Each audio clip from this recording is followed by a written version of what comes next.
The voice carried down the hallway crisp and unbothered, as if it were discussing the weather. She just doesn't fit. She'll embarrass us. I stopped mid-step, the tray in my hands, trembling. The speakerphone was on. Astrid's voice, my eldest, clear as day. She was in the sunroom talking to her sister, Nella. I was supposed to be upstairs, but I'd come down to bring the tea I brewed for us. I stood frozen outside the door. Her clothes, the way she talks. She still shops at local markets, for God's sake. I'm not having Mother ruin the wedding photos. I set the tray down quietly on the hallway table, my heartbeat suddenly deafening. Nella laughed on the other end. You think she'll even notice she's been so out of it lately? Astrid let out a sigh. She won't be invited. And she won't ask. She never wants to be a burden. I turned and walked away. Back in my sitting room, the quiet mocked me. Everything was still in its place. The framed photo of their late father beside my reading lamp, the stack of papers I'd been reviewing for Cassia's trust fund, the untouched Earl Grey steeping in porcelain. They bought me for Mother's Day, probably with my own money. I sat spine-straight, hands in my lap. The humiliation didn't come in a wave. It seeped in slowly like ink across linen. I thought of all I had done for them. School fees, first homes, health insurance, holidays, bailouts. I had never kept score. Until now. They were embarrassed of me. Not just annoyed, not just distant. Embarrassed. Astrid used to sit at this very table to study for her SATs while I made her hot cocoa. Nella cried in my lap the first time a boy broke her heart. And Torin, he once clung to my arm in court when he had to face his first client. But now I was an eyesore. Unfit to be seen. Uninvited from the wedding of my own daughter. I reached for my planner and pen. For the first time in years, I didn't feel like their mother. I felt like the woman I used to be long before any of them were born. And I knew exactly where I needed to begin. The ledger was older than it looked, its spine softened by years of half-finished lists and last-minute reminders. But now it became a record of everything I had poured into them, my children, my legacy. I turned the pages slowly, pen in hand, cross-referencing with digital records on my laptop. I didn't cry. I calculated. Astrid $180,000 to launch her event company. Another $75,000 when she wanted to rebrand. Countless transfers labeled staffing emergency, marketing push, and once liquidity bridge. Torin, full tuition at Princeton Law, a car. When he passed the bar, closing costs on the townhouse, he said would help him feel stable enough to start a family. I remembered writing that check. I also remembered the silence afterward. Nella, the least subtle, trips to Bali-fronted collaborations, video equipment, wardrobe essentials. She asked with emoji-filled texts, voice notes laced in faux affection. And I gave, every time, because that's what mothers do. The total was staggering, just shy of $3.2 million over 22 years. A number so clean, so indisputable, it stripped away all excuses they'd ever given me. They didn't rob me. I gave it freely. That's what stung the most. I closed the ledger and stared at the ceiling.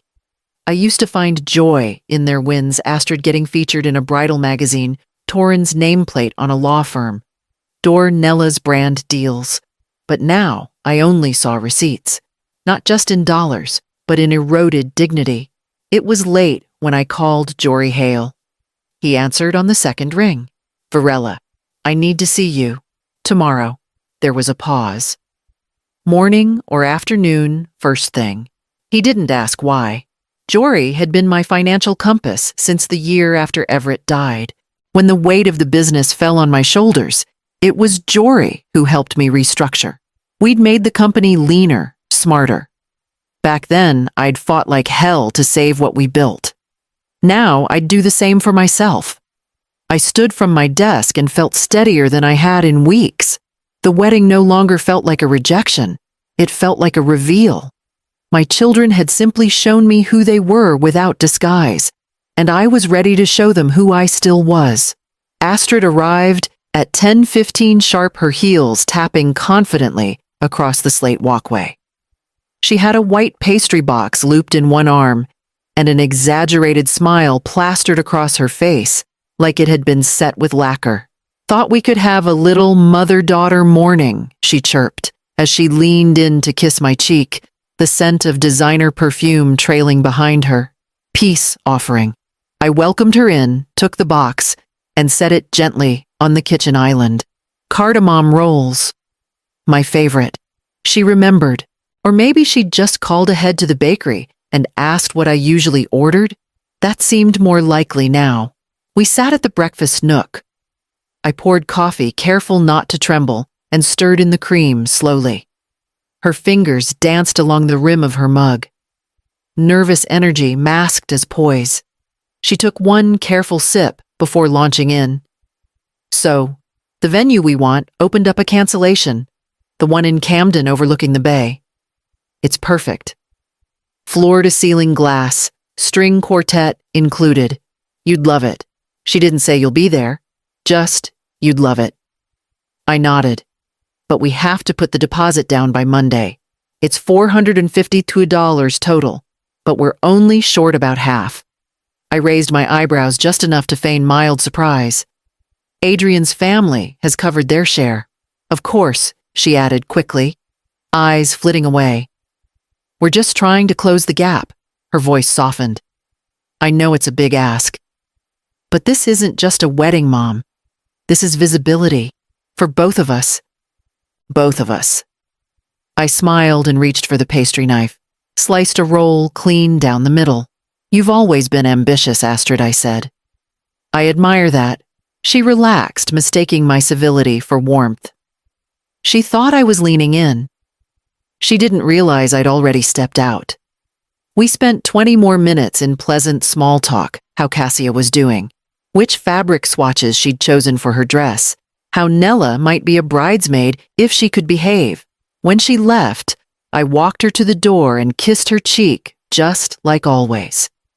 But as I turned the deadbolt behind her, the calm on my face cracked just enough to let the heat rise beneath it.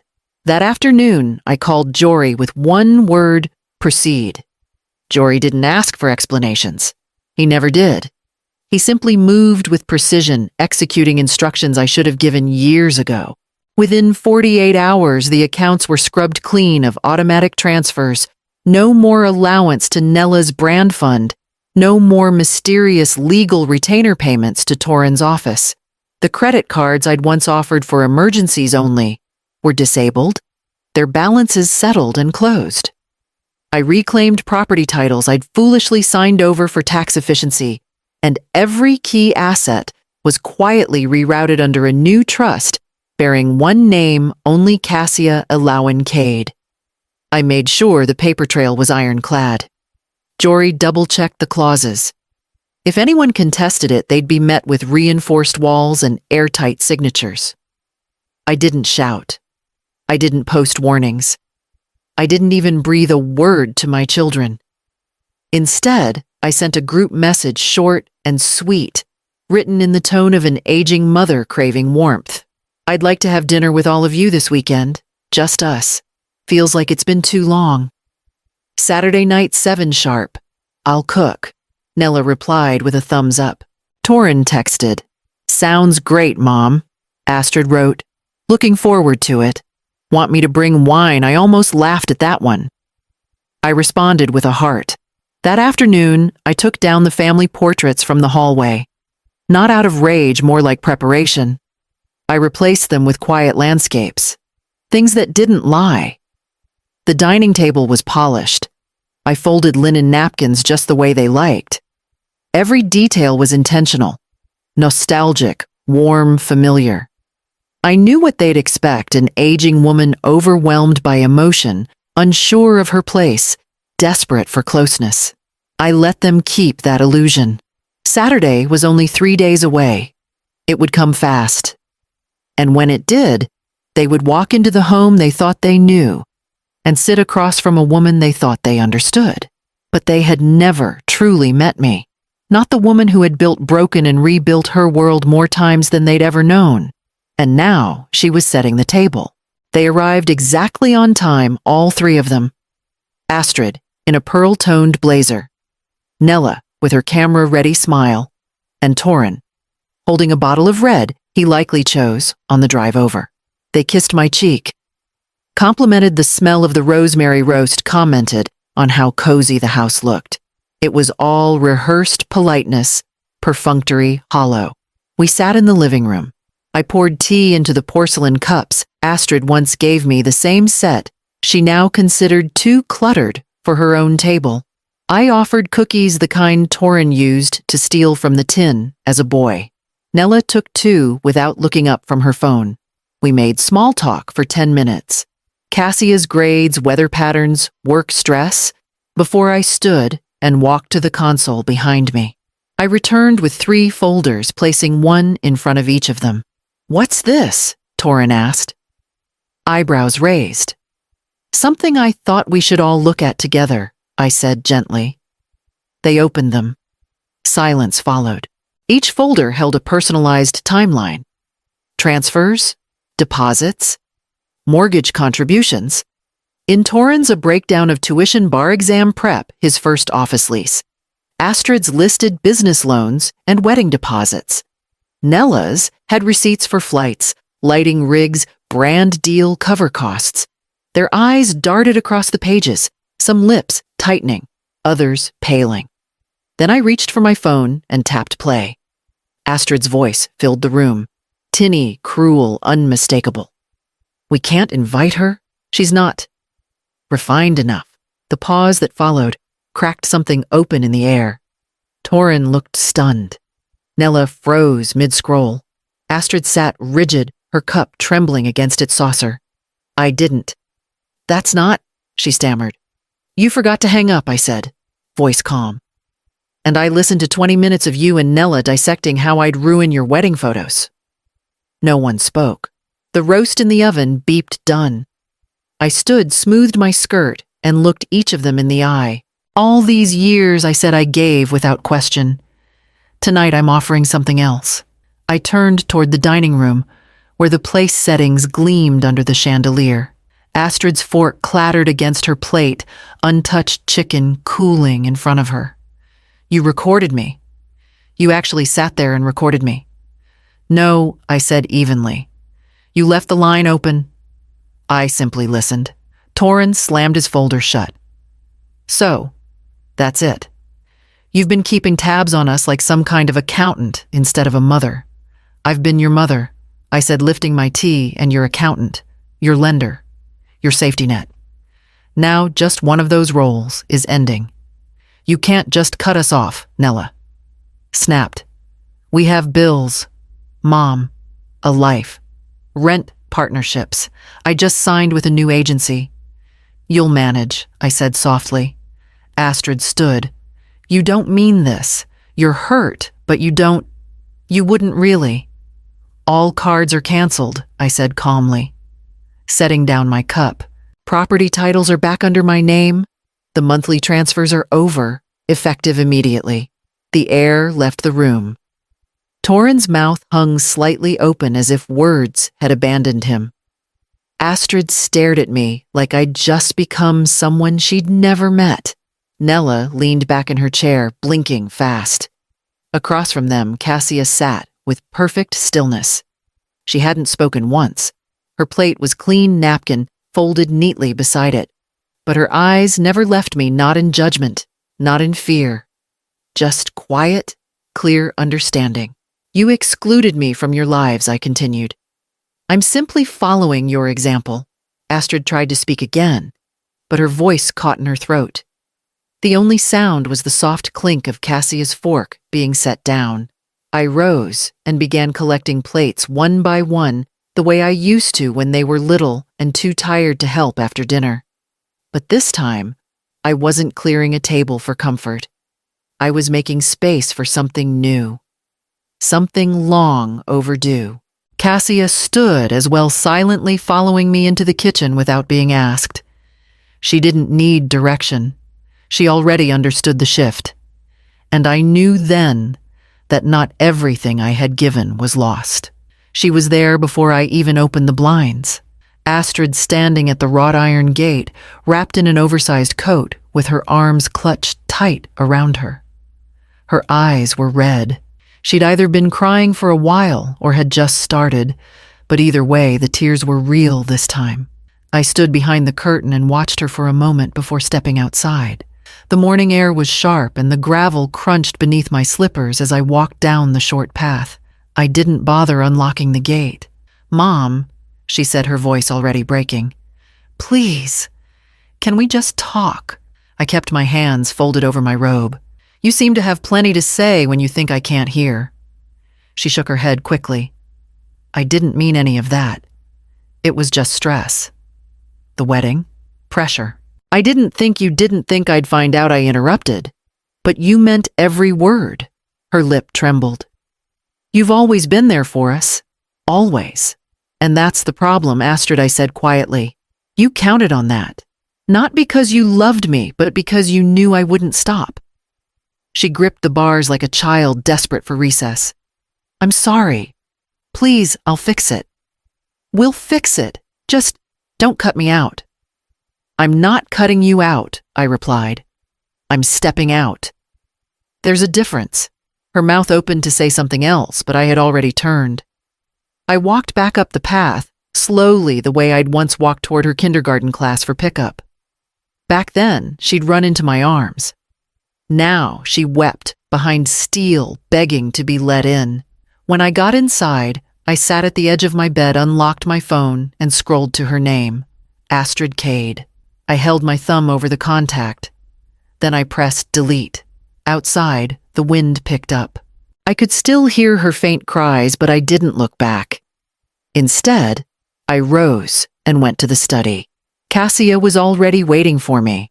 Cassia sat cross-legged on the floor of my study, her school bag tossed beside her, and a legal pad open in her lap. She looked so young in the frame of that room, barely 17, but there was something in her posture, in the stillness of her expression, that didn't belong to childhood anymore. "I heard Mom crying last night," she said softly, but I didn't ask why. I didn't speak. I waited. She glanced up. I already knew. There was no anger in her voice, just a steady kind of clarity. "They raise us to want what we don't earn," she said, her pen tracing small mechanical circles on the edge of the page. "Nella flaunts. Torin justifies, Astrid calculates. They think money is proof of love. And when it runs out, so does their loyalty." I breathed in slowly. Nodded once. "And you, I want to learn," she said. "Not just about money. About how to survive without needing someone else to do it for me. About how to own something, really own it, and not depend on anyone to keep it." She looked up at me again, and I saw it. The steel behind the eyes. The rawness of someone who'd already begun to break free. I got up from my chair and crossed to the filing cabinet. Pulled out a folder labeled Foundations 1987. The first real blueprint of my business, scribbled margins and all. I handed it to her. "You don't inherit strength," I said. "You build it." Cassia held the folder like it was gold. She didn't smile. She just nodded like she knew it came with weight. "You won't be like them," I said quietly. "You will not be them." She leaned in and hugged me, arms wrapped tight, like she wanted to fuse herself to that promise. And for the first time in a long time, I didn't feel like I was guarding a legacy. I felt like I was passing one on. Later that evening, I returned to the ledger. There was one more thing I needed to do before the weekend. 340 words. The wedding never happened. I read the announcement quietly in the paper buried beneath the real estate listings. Ceremony postponed indefinitely. Astrid never called. She didn't need to. I already knew. Word traveled fast in small towns, especially when someone from old money finds out the bride's version of wealth was borrowed from her mother. Torin stopped returning calls from his lenders. The townhouse sold below asking. Nella quietly deactivated 2 of her accounts after a sponsored trip fell through. I didn't say anything.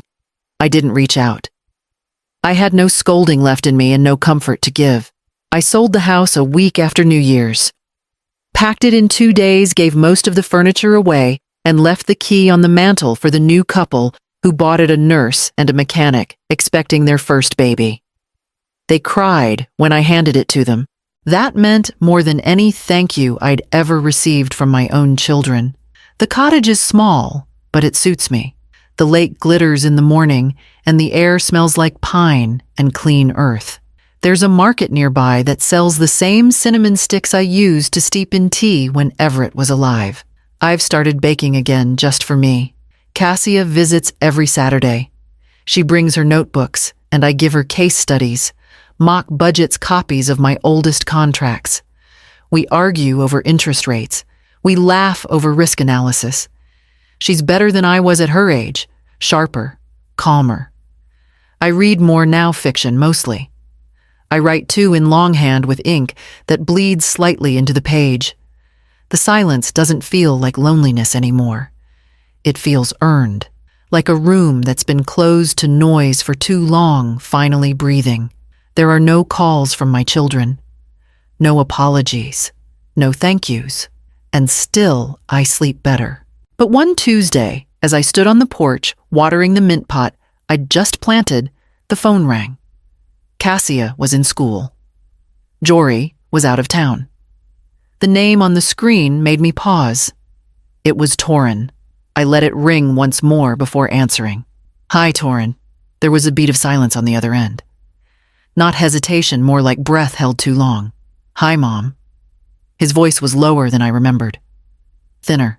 "I'm not calling to ask for anything. I swear, I just want to talk." I sat down on the porch step, the phone pressed gently to my ear. "All right. Talk." He started slow. A murmur of disjointed thoughts, how hard things had gotten, how Nella wasn't returning his calls, how Astrid blamed everyone but herself. Then his voice cracked. "I was angry at first. At you. At what you did. I felt betrayed. But now," he cleared his throat, "now I see it. We were drifting, coasting on your sacrifices and calling it success. We thought, because you gave it, it was ours. And when you took it away, we called you cruel. But we were the ones who were hollow." I said nothing. He kept going. I lied. About what I needed. About who I was. I thought I was this grown man, respected, established.